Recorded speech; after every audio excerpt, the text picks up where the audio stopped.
موت کے وقت انسان کی زبان کیوں بند ہو جاتی ہے؟ روایت میں آتا ہے کہ موت کے وقت انسان کے پاس 4 فرشتے آتے ہیں جو آ کے مرنے والے کو سلام کرتے ہیں۔ ان میں سے ایک کہتا ہے کہ مجھے تیرے رزق پہ موکل کیا گیا تھا، مجھے تیرے رزق پہ معمور کیا گیا تھا۔ آج میں نے مشرق سے لے کے مغرب تک دیکھا ہے، لیکن مجھے تیری حلق سے نیچے جانے کے لیے ایک لقمہ بھی نہیں ملا۔ دوسرا سلام کرتا ہے اور کہتا ہے مجھے تیرے پانی پہ موکل کیا گیا تھا۔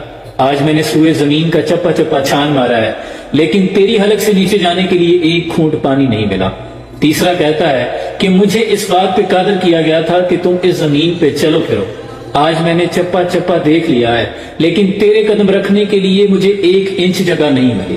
چوتھا کہتا ہے مجھے تیری سانسوں پہ موکل کیا گیا تھا، اور میں نے آج مشرق سے لے کے مغرب تک اس پوری روئے زمین کا جائزہ لیا ہے، لیکن اس میں ایک بھی ایسی ہوا کا ذرہ نہیں جو تجھے سانس دے سکے، جو تیرے اندر جا سکے۔